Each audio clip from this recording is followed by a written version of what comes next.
Today's lesson's on section 9.5, setting up vertical motion problems.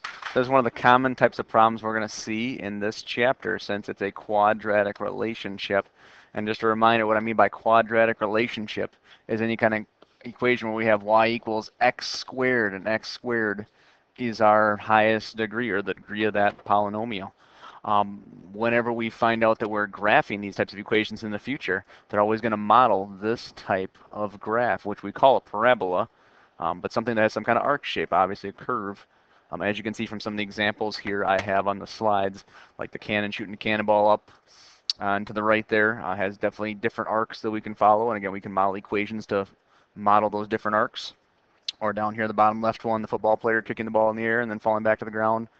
We'll have problems like this where we can model an equation that'll tell us the height of the object as it's traveling after 1 second or 2 seconds or 4 seconds or 10 seconds or whatever it may be.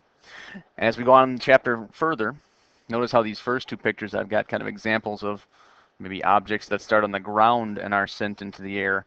But this last one here, we'll get to problems also where something can be shot off a cliff or thrown from a hill or something like that, where it's also some kind of projectile, and we can model that relationship with a quadratic equation. Again, just a reminder, all these pictures, again, talking about vertical motion or talking about projectiles, they consider a projectile anything that can't keep itself in the air. So again, not like a bird or a plane, but something that's thrown in the air or kicked or shot into the air. Anything like that will model one of these types of graphs or relationships. And we can make an equation for it so we can tell the height of this object as it travels and find other kind of questions and answers about them as well. So going on to the next slide here, and again, if you're taking notes along with me, here's things that I'll have you write down as we come across making our equation or formula for vertical motion. This is also in the book too. If you're in section 9 point, it's either 4 or 5. I've just called it 9.5 because that's what we're covering it around this time. But it's called, again, vertical motion or projectile motion. There's a formula for anything that's sent into the air that can't keep itself in the air. And we can model the height of that thing as it travels as a function of time. Here is the formula that you should make note of, and we'll talk about. There's a lot of different variables in there, but as we're going to find out in our problems, we're usually going to know a lot of those and then just have to find maybe one or two, or again, typically actually just one of the variables, whatever one's left over. Okay.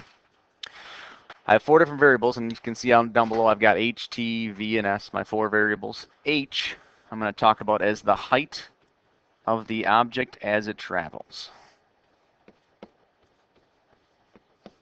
So again, if you're taking notes along with me, you should include this as well. Height of object as it travels or as it flies, however you want to think about it. Okay. Going back to those pictures, I'm going to use these to kind of help me. This bottom left one, the one with the football player kicking the ball through the air. Again, what we're talking about with H. H is the height of something as it's traveling through the air. So I could say maybe after 1 second, let's say I'm trying to find out what the height of the ball is at this time. That would be like our H. Or after 2 seconds or 3 seconds. H is, again, keeping track of the height as this thing is moving through the air. We're going to talk about another height that comes into play in this formula. So it's very important to know the difference between the two. We'll talk about the maximum height of the object often. We're trying to find out what max height is. Typically, if something starts on the ground, is kicked in the air, and then lands back on the ground, it'll usually be the midway point, kind of as you can see from this picture. But whenever we're talking about H, it's the height as an object travels. And notice that after 1 second, maybe the height of this football might be like 10 feet. And then as it keeps traveling, it'll get back to that point maybe later on its arc. It might be at another point in time, maybe like 3 seconds, where it's also at 10 feet. So that's, again, why the quadratic relationship is there. We can get 2 different answers that have the same number, the same H sometimes, or 2 different times because of this path that it follows. But H, the path of the object as it travels through the air. One more thing to add to H is just the fact that this is measured in feet. I'll try to talk about the units that all these are measured in too as we're going through this. T is the time in seconds, as I've been referring to. Again, we can say after 1 second what the height is, or after 10 seconds, or what's the max height, at what time does the object reach its max height. Sometimes we'll have to find T in the equation, just depending on what we're given. So, but T is the time for as this object is traveling through the air. V in our equation is the initial vertical velocity given to the object. Initial vertical velocity. And this is measured like a velocity, like a speed. In this case, measured in feet per second. But you can think of this as the force that the ball or the cannonball or the whatever object is given to thrust it into the air. Again, going back to my pictures, you think of this football, it's the force that's given upward. There can be, you'll find out there's forces that can be given horizontally and vertically to something that's thrown in the air, but is the upward force. So going up to this cannon picture here too, you can kind of notice, again, sometimes an object can be shot more higher, a cannonball can be shot higher in terms of not as far, or versus not as far. Or a cannonball can be shot further, but not quite as high. So there's two different types of velocities on an object. There's horizontal and there's vertical. We are just talking about the vertical, the force that's going against gravity. How much force has it been thrown up or shot upwards with? There's a velocity for that, and that'll be our v in this equation. Some people might ask then too, well, gravity, you can think there's two different forces happening here. Their initial vertical velocity, the force that throws the object in the air, well, gravity is the force that's pulling it back down. And in our formula, there is actually a spot for that too. If you take a look at the formula here, this negative 16 t squared, that negative 16 is the force of gravity. That's the number that helps. Again, it's the other acting force on this object, pulling it back to the ground. So we do have both our forces in our formula, and those do make sense for what I have. And our last variable s is our initial height of the object. Like we were talking about earlier, there's h. There's h, which is the height of the object as it travels. Initial height of object, which is measured in feet. H is the height of the object as it's traveling, something we may try to find in our problems. But initial height, S, is just wherever it starts. And a lot of the problems that we're going to do today, kind of like going back to the football problem here, this one starts on the ground, so our height may be 0. But again, in the future, we'll talk about how S can be some different height, like something that's being thrown off a cliff or whatever it may be. Maybe the initial height is 50 feet above the ground. So S is a height as well in this formula, but this one is just the initial height. And that's all. Usually we'll be given that and can use that to find some of our other variables. On the next slide here, I'll take you through an example of a typical vertical motion problem in this book. Has a bunch of problems kind of like this with different animals or things that are jumping in the air, and we try to find out how long it's been off the ground, what's its hang time essentially. So reading through this one, it says an armadillo, a startled armadillo, jumps straight into the air with an initial vertical velocity of 14 feet per second. After how many seconds does it land on the ground? What I like to do in these problems is, again, we have a lot of variables to deal with, h, t, v, and s. So I like to start by just listing the variables and figuring out from the word problem, what do we have? Like, which ones of those are we given? And typically what happens is in algebra all the time, you're given a formula and you're given most of the variables, and you just have to find the last unknown, the last one, whatever it ends up being. So as we start reading through the information, I see the initial vertical velocity of this startled armadillo is 14 feet per second. So it jumps in the air with that amount of force. So I'm going to put that 14 in for v when I substitute it in the formula. Again, typically we know the initial height as well. There are problems where you have to find that, but most of the time you know the initial height. And I think we can assume from this armadillo, when does it land back on the ground? I think it's starting on the ground. It doesn't say it's starting to jump off a bridge or a rock or anything else. So I think we can assume that the initial height is 0 feet, starts on the ground. And we're trying to figure out when it lands back on the ground again. Another hint I give people too when we're trying to figure out the variables we have and the variables we need in this problem is take a look at the question. The question in this one is saying, after how many seconds? We're trying to find a time. So that's kind of your hint that that's going to be our one unknown, and we should know all the other variables in this problem. And so again, when does it land back on the ground? Our hint is that we're trying to find t, so we probably know h. Yeah, h is 0 in this case. We're trying to figure out when does armadillo jump up, jumps up, lands back on the ground. We're trying to figure out when does it return back to its normal height, so how long does that take? So knowing all this, we know 3 of the variables. We're just going to try to find that last one, t. I'm going to substitute everything in, write the formula with those numbers subbed in, and then we'll see what we can do from there. So h is 0, as we found out.